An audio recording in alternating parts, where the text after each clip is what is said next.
And I just look at them, and I think they're going to be vastly superior to whoever they see in the divisional round. And if they get to the Super Bowl, I just do not see anybody holding that team back from winning another Super Bowl. I just don't. I think the Lions, with the injuries they have in the defense, I think the Chiefs just light them up. So Yeah. I think it's the AFC title game. Like, they're going to have to be Buffalo or Baltimore. And if they do it, I think they're going to three-peat. I think they'll do it again, which is insane. I think they'll do it again. Thanks for listening to KC Sports Network, proudly presented by Emprise Bank. If you're thinking about starting a business or know someone who is, check out Emprise Bank's SBA loans. It's always good to know your options, and they can be your partner in possible.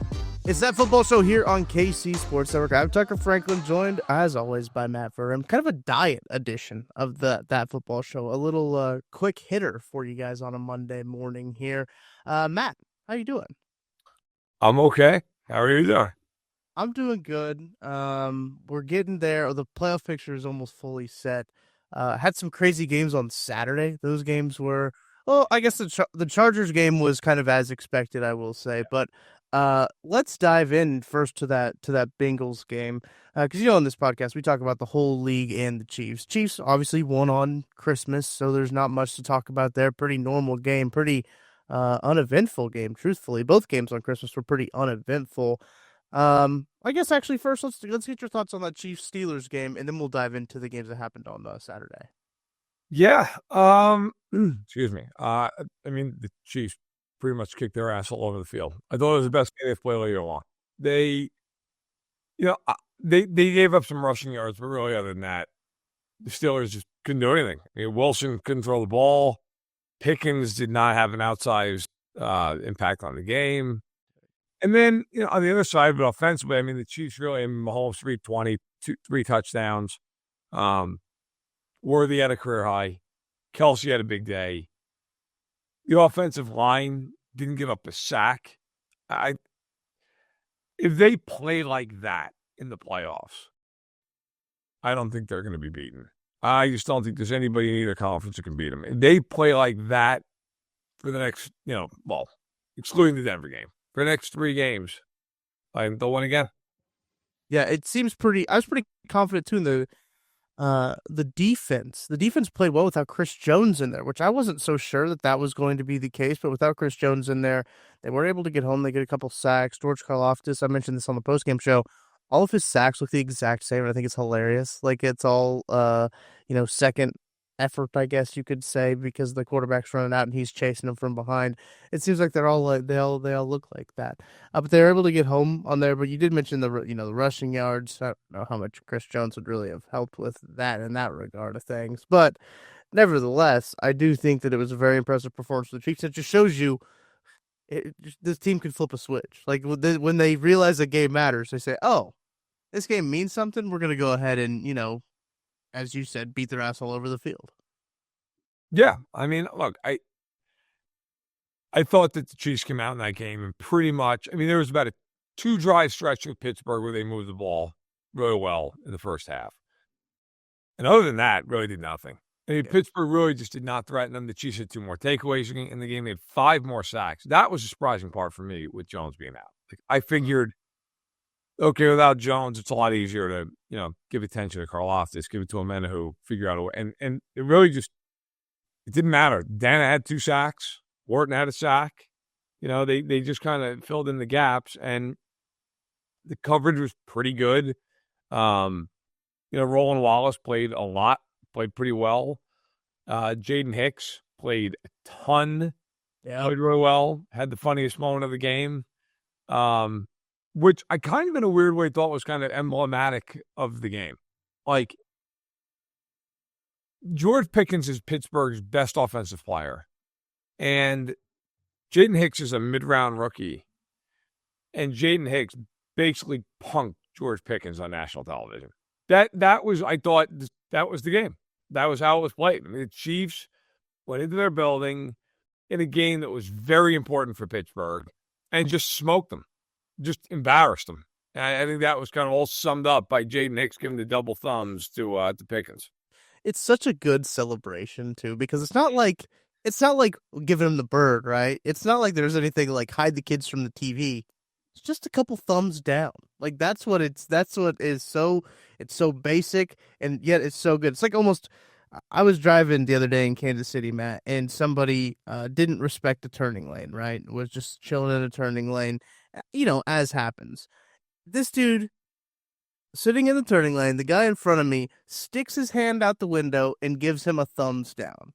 That's almost more degrading, I think, sometimes than just flipping him the bird. I think we've become too desensitized to the bird, so they're like, you know what? That is more disrespectful than if Jaden Hicks would have went to him, flipped up his middle fingers, and did it right in his face. They said the double thumbs down is more disrespectful than that. I think, look, one of the best things to do to somebody when you're in traffic and you get really pissed, or they get really pissed at you, I guess actually in this case it would be the latter. Somebody gets really pissed at you, and they start yelling at you, and they give you the finger. Here's the best thing to do. Just bust out laughing. Okay. You really want to piss somebody off? Let's do that. Yeah. Okay. Like, now, maybe don't do that if you're stuck in traffic and that person's like 6'6", 280 and might have a gun. True. But like, yeah. Like if you're in moving traffic on the highway and somebody's really giving it to you, just start laughing. Maybe even point at them, right? Like really give it to them. But I just thought that whole play in the celebration afterwards by Hicks just kind of told the tale of the game. Like they basically were like, "You're a joke." That's how we feel. I mean, it was, and offensively, it was a game where they really just kind of did whatever they wanted. They didn't run the ball particularly well, but they just threw it all over. It didn't matter. It didn't matter what coverage the Steelers ran, who they were throwing the ball to. Guys were open. They were hitting them. And I think for the Chiefs, I don't think it's a coincidence that all of a sudden, these 2 games, Hollywood Brown's been back, and the offense has scored 28 points a game. And could have scored more, frankly, at both games if they had wanted to. So it's been a metamorphosis for them offensively. Defensively, they'll get Chris Jones back, and they'll continue to be better. But yeah, look, they dominated in a game. It kind of, you sat there going into it like, well, this is 3 games in 11 days. It's a road game. It's a really short week. You're playing in Pittsburgh in a game that means a ton for the Steelers. No Chris Jones. Mm-hmm. Like, all right. I mean, this could be a little bit of a tough one, and they plowed him. That game really was never that close. And that's cemented the 1 seed for him when you look at the AFC playoff picture, which we'll kind of step back here in a second and look at. And, it's mainly already set after these games. Yeah. The Broncos are going to be needing the game in Week 18. They still do have a 63% chance to make it, according to the NFL playoff picture that I'm looking at right now, with the Bengals pulling out the win over the Broncos. Matt, that game was ridiculous. Number one, that was a ridiculous game between the Bengals and the Broncos. That game should have been won by either team about 12 times. Just your takeaways from that one. My takeaway from that was that I think that game showed why the Bengals are in the position they're in. Okay? Like, the Broncos have beaten, I think it's 1 team this year that is like over 500 in a playoff spot, and that's Atlanta. Yeah. Oh. Like, that's the only meaningful game they've won all year long. Like, they got beaten by the Chargers twice. They got killed by Baltimore. They lost to the Chiefs. They lost to Pittsburgh. Scored 6 points against Pittsburgh. Like, they've not beaten anybody who's good. They're in Cincinnati. Cincinnati has Burrow throwing for like 400 and whatever. I mean, I didn't remember the total. It was over 400 yards, I believe. Yeah. And the Bengals can't win the game because Zach Taylor doesn't understand what a clock is in the last 2 minutes. Cade York misses a 32-yard field goal. Oh, yeah. And then they give up a touchdown on a throw where Bo Nix is just wailing it up into the sky. And they've got 2 guys there, and neither one of them manages to get a hand on the ball. And, like, I give it to Marvin Mims. He made a great play. Mm-hmm. But also, like, come on, man. I mean, there's 2 of you there. Can somebody get a hand on it? It's the most Cincinnati thing of all time this year. Neither guy can do anything. They're flailing around. Like, it's just – but then It also shows Denver, because Denver just can't score a point for like huge stretches of time. And in overtime, just did nothing. Just could not move the ball. Couldn't. Listen, by the way, I got to say this. I have a lot of respect for Trent Green. I've gotten interviewed him a few times. Super nice guy. I think he's a very smart guy. I could not understand his thought process in overtime when it's 3rd and 9, and he's like, yeah, you should be conservative here. I'm like, Trent, if they get a first down, they win the game, and they go to the playoffs, man. Like, go for it. And, then to be fair, maybe Trent was indicated by the fact that Nick then missed a guy by about 20 yards to his left. But, yeah, man, it was a weird game. It was a weird game, and it was a game that you're like, this is why the Bengals are 8-8, because they've had games like this all year long. They've had victory seemingly wrapped up, and then they just piss themselves, and they lose. And this time they won. They found a way. But yeah, by the way, one thing to clear up for people, the Bengals do not just need to win and then have Denver lose next week to make the playoffs. They need more than that. Correct. The Bengals need to have the Colts lose at least one of their last 2 games, the Dolphins to lose one of their last 2 games, and the Broncos to lose, and they have to go into Pittsburgh and beat Pittsburgh. So just a clarification, because I've seen so many people say that's not accurate. Like, the Bengals need all those things to make the playoffs. They do have, what did I say, 12% chance to make the playoffs? I mean, you've got a better chance of, landing on heads 3 times in a row than making the playoffs right now. And the Bengals also, too, look, the Colts play the Giants and the Jags the last 2 weeks of the year. Correct. Not exactly the most motivated teams in the world. Yep.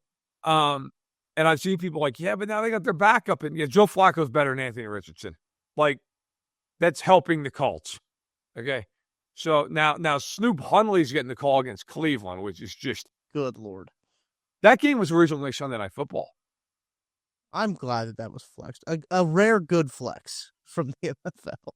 Oh my God. Waddle's not playing. Tua's not playing. Tyreek's playing, but he probably shouldn't be playing. Right. And then they get the Dolphins in Cleveland in December. It should be good. Yeah, they're probably gonna look. If you're a Bengals fan, you're stoked about losing because they obviously, as you mentioned, they got to lose one of the last 2. You're stoked that they're going into cold weather. You're like, all right, sweet, we got that one locked up. That one should be good. Colts, as you mentioned, that's gonna be interesting. I think there was an article out from Ian Rappaport today saying that they're committed to Anthony Richardson long term. All right, it sounds like the staff is going to be back, and so will Anthony Richardson. I mean, I was just on the radio in Indianapolis talking about this. Here's, I guess, my thought on this whole deal. Yeah, they're committed to him because what else are they going to do? Exactly. What else are they going to do? The draft class sucks for quarterbacks. Yes. Okay. And they don't have a number 1 or 2 pick. All right. They don't have Cam Ward, who also apparently yanked himself out of the Pop-Tarts Bowl at halftime. I lost because of it. I mean, I have a lot of questions, but okay. And then Shedeur Sanders, who is high stepping while running 8 miles an hour. Those are the 2 highest ranked quarterbacks in this draft class. They're not getting either one of them. No. So you start looking at it and going, okay, so they're not going to draft the guy, at least high. Who are they getting in free agency? Who are they going to go do? Sign Kirk Cousins? Yeah, he's better than Anthony Richardson, but he's not. What does it do for you? Right. We're gonna go 9-8 now, 10-7. All right, great. You're marginally better, and now you have no future. There's that. That's kind of where I look at that with this team. There's no real other option for them. So yeah, you're committed to Anthony Richardson. You got no choice. So I'm not surprised by it, but I think he's terrible. I don't take pleasure in saying that, but I think he's when you're completing 45% of your passes, you're not good. You're not almost good. You're horrific. And he has been horrific this season. Look, could he improve? Sure. But it would be a historic improvement, I think, at this point. Andrew Luck's retirement ruined that franchise. It's that franchise has had a lot of problems for a long time. That's also a very fair point.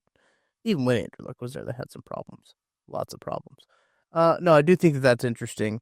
Looking at the playoff picture right now, obviously, there's only one spot up for grabs in the AFC. The NFC is a little bit crazier, but only one spot up for grabs in the AFC. It's going to probably be between the Bengals and the Broncos. If the Colts sneak in, man, that'll be wild. Look, according to the NFL, I'm looking at their playoff picture website right now. They have the highest percent chance of anyone on the bubble right now to make the playoffs, according to this NFL playoff picture page outside of the Broncos, obviously. But look, if the Broncos make the playoffs, that might not be a team I want to see come to Kansas City. A team that you have to play 3 times in a year is never exciting. But Matt, we're going to take a break. On the other side, we'll talk about that. Also, I want to have a conversation about the MVP because I think sometimes we lose the plot here with what the MVP conversation is. Let's take a break. We'll talk about it on the other side. Shop Chiefs tickets and more with no fees. Plus, save big with code KCSN at ticketsforless.com, the official ticket provider of KC Sports Network.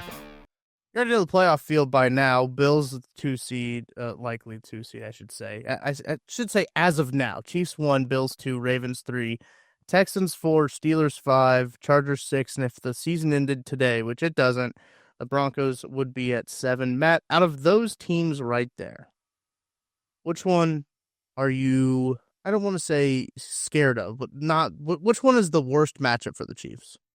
Buffalo. But I think that the Chiefs will beat Buffalo if they play them. So that kind of tells you how I feel about the AFC playoff field. The problem for the AFC in my eyes is Houston, the Chargers, the Broncos, and the Steelers. None of them have an offense. Correct. And I'm not dumb enough to think that nobody could go in there and beat the Chiefs in the divisional game. They could, because those would be the 4 teams. It's going to be one of those 4 that they would see. Mm-hmm. I'm not saying that it's some impossibility that one of those teams goes in and wins. Look, they're a lot, well coached. All those teams are well coached. All those teams have good defenses. Like, there's a world where they, look, those teams play really well. And, you get an offensive day out of them. They score 23 points and they win. But I would be shocked if the Chiefs lost in the divisional round. I would be very, very surprised. Which then means it's either Baltimore or Buffalo. And you could make the argument for Baltimore in the sense that they're very unique. And Jackson is a one-on-one unicorn in terms of his dual threat ability. But the Chiefs have just pummeled them over the years. I mean, every time they play them, Jackson doesn't throw the ball well. They usually shut down the running back. They move the ball on the defense. I kind of feel like if they play him, it's going to be McDuffie on Flowers. Mm-hmm. They're going to put a bunch of guys up at the line of scrimmage, and they're just going to say, do it, throw it, beat us. Yeah. And I don't know if they can do it. I don't. Baltimore's played better defensively as of late. They've also played a lot of teams that have no offense. They've played the Chargers. They've played the Steelers twice. It's not been a group of teams you're like, oh my God. I mean, even the Eagles, we saw the Eagles. We saw them with A.J. Brown on the sideline. And the Eagles moved the ball quite a bit in the game.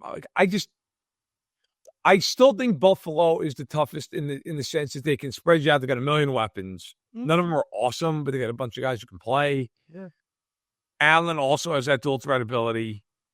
And it's just like a divisional game. Like, they just know each other so well at this point. Now, the reason I pick Kansas City is I don't think Buffalo can stop them. If the Chiefs play the way they've played the last 2 weeks offensively, I genuinely think they could score 40 points. Mm. I really do. I don't think the Bills have any answer for it. If the Chiefs can protect Mahomes and he's got time against that Bills secondary, it's like a 7-on-7 drill. I mean, he's just going to throw and throw and throw. I don't think they'll try to run the ball. Like, I think they'll just spread him out and just be fine, here it comes. Do anything to stop it. And, so the one thing, by the way, for those out there who maybe are not familiar, the Bills and the Ravens, both are heavy zone defenses. The Chiefs just annihilate that when they can block. They just kill it all the time. Honestly, the worst matchup for the Chiefs is a team sitting out of the playoff picture. Cincinnati. Yeah. And I tweeted about that, and my God, did I kick over a hornet's nest for Chiefs fans who are just irate. Like, we're not scared. We're not scared. I'm like, fine. Didn't say you were scared, but You'd rather see Joe Burrow than Bo Nix? Come on now. Like, what world do you live in? You'd rather see the Bengals not make the playoffs. And it's like, oh God, we can't admit we have a fear. I'll tell you right now, you should be fearful of the idea of the Bengals going into the playoffs and somehow getting to Kansas City. Because those games are brawls. Every single time they play them, including when Jake Browning was the starter, they are brawls. So the idea, they're like, no, that's actually great. No, it's not. Like, not saying they wouldn't beat them, but not a fun experience. You'd much rather see Bo Nix be involved. I'm looking at the playoff field right now. This has just dawned on me. The Chiefs have played every team currently in the playoff field. No, yeah, I know. The only game they lost obviously is to the Bills, but yeah, they're I think 5-1. Yeah. And even if the Bengals make it, they would still have played the only teams, I guess the Colts and the Dolphins are the two teams alive that could make it that the Chiefs haven't played this year, but those teams are unlikely to make it like we mentioned earlier. But like it's looking like the Chiefs will have played every team in the AFC playoff picture already. And that is I don't know how common that is. It feels like it's not very common. Not common. But all of them, not common. Yeah, and then also to have lost to only one of them is also crazy. In how this season is just kind of shaped out here. The whole AFC is kind of weird. I mean, if you think about it, all the division winners are all repeat. All. Oh yeah, which never happens. Yeah, they're all repeat playoff teams. The Steelers are also a repeat playoff team. So the only new teams are the Chargers and the Broncos. Huh. Yeah. Which would be the Dolphins last year, right? Dolphins and I don't know, some other Browns. Other Browns, yeah. But yeah, I mean, 5 of the same teams, all 4 of the same division winners. So it's uncommon. You don't see that, and because of that, you're going to have teams that play each other a lot because they all played the same first place schedules. Right. So yeah, there's a lot of familiarity this year with those teams. A lot of it. And I think Baltimore's played everybody too. Oh, wow. Yeah, no, they would have. Yeah, they have. That's crazy. So the AFC, you're not hiding anything. No. I mean, you are who you are, boys. For good, bad, and otherwise. Before we get into the MVP talk, because I do think that there's a little bit of a conversation to be had about the MVP, especially after Joe Burrow's performance on Saturday.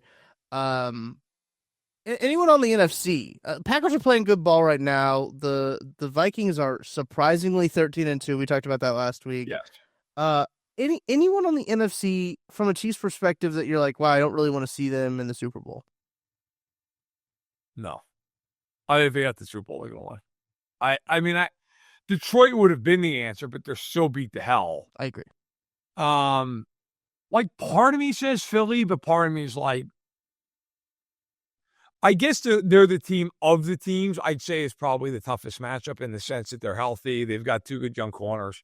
Yeah. This is a real oversimplification, but I can't. It's how I feel. Nick Sirianni's not beating them in that game. Yeah. He's not. I'm sorry. I just can't envision a world where Nick Sirianni's the reason they're not three-peating.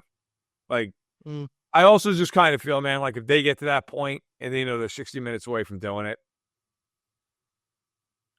I think you're getting Mahomes in like God mode for about 60 straight minutes. Like they're going to be off a bye at that point. Like, who knows? Maybe that's the last game Travis Kelce ever played. Like, I just cannot imagine them losing that game. I can't. I think if they're going to lose, it's going to be the AFC title game. Yeah.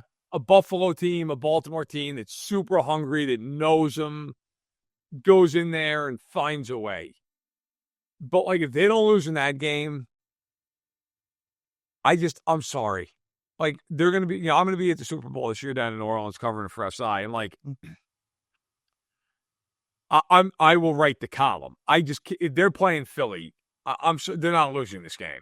Like, I don't care about the personnel that much. Like, in Philadelphia's personnel is good. I don't know that it's like, oh my God, the Chiefs can't handle it. It's.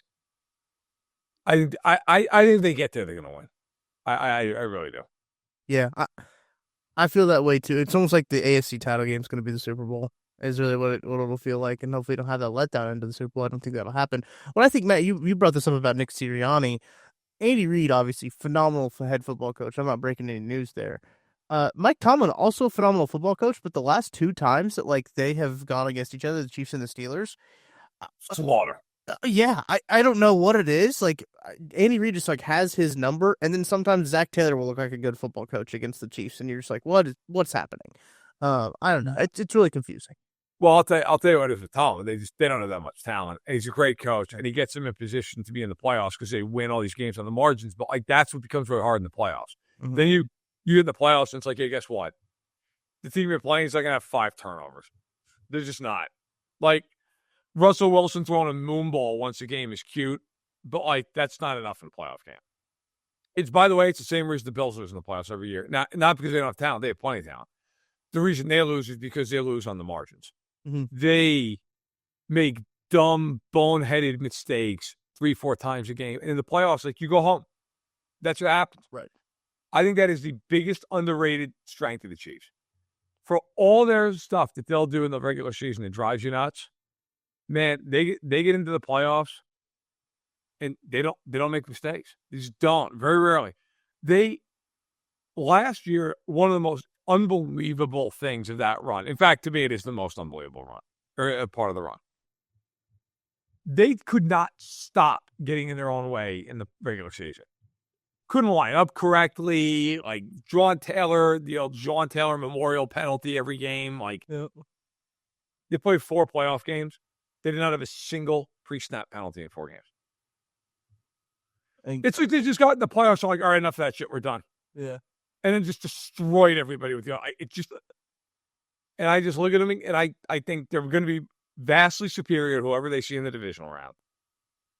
And if they get to the Super Bowl, I just do not see anybody holding that team back from winning another Super Bowl. I just don't. I think the Lions, with the injuries they have in the defense, I think the Chiefs just light them up. So yeah, I think it's the AFC title game. They're going to have to be Buffalo or Baltimore. And if they do it, I think they're going to three-peat. I think they'll do it again, which is insane. I think they'll do it again. It is insane that it now feels like the three-peat is just it's going to happen. It's what it feels like right now, which is crazy. I don't know. It's crazy. Let's talk about the MVP now before we head out of here, because there was a lot of conversation on Saturday after, the Bengals came back and won that game. Joe Burrow has phenomenal stats this year. I'm not going to deny that. Joe Burrow has phenomenal stats. He was able to win that football game despite his team's best effort to try to give it away. I fear that we become prisoners of the moment too often when it comes to the MVP race and MVP voting. I was looking this up prior to when we hopped on to recording. I was going back and trying to look at the team records, right, of the last MVPs. What player had the most losses, right? I understand that wins and losses aren't necessarily specifically quarterback stats. Last year's Lamar had 7, but already Joe Burrow has 8 this year.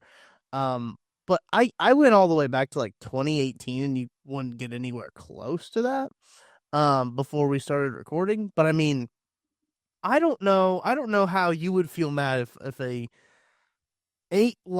player on an 8-loss team won the MVP. If he had phenomenal stats, yes, Joe Burrow has got phenomenal stats, but the 8 losses to me is tough in that conversation. Yeah, he's not the MVP of the league. They've lost 8 games. Correct. And by the way, in my quarterback rankings before the Denver game, I had Burrow number 1. Oh, wow. So that's right. Read Sports Illustrated. All right. I had him number 1. I had Lamar number 2, and I have Allen number 3. And I would vote Allen as the MVP. I agree. For the record. Yeah. I'm just looking at the list of MVPs. So it's Lamar, Mahomes, Rodgers, Lamar, Mahomes, Brady, Ryan, Newton, Rodgers, Manning. All those teams made the playoffs. Peterson. I mean, you can just keep going. So every single one of these MVPs dating back to at least 86 all made the playoffs. I'm trying to think. Marcus Allen in 1985, maybe the Raiders that year. The Raiders might have made the play. Everybody. I'm just trying to think. Everybody else. Okay, so yeah, I can give you the answer. Okay. Okay. So, dating back to the merger, the only guy who, let me just make sure about the 1985 Raiders, which I know is, I'm sure everybody's dream coming to this podcast. This is we do the research here, folks. Okay. Uh-huh.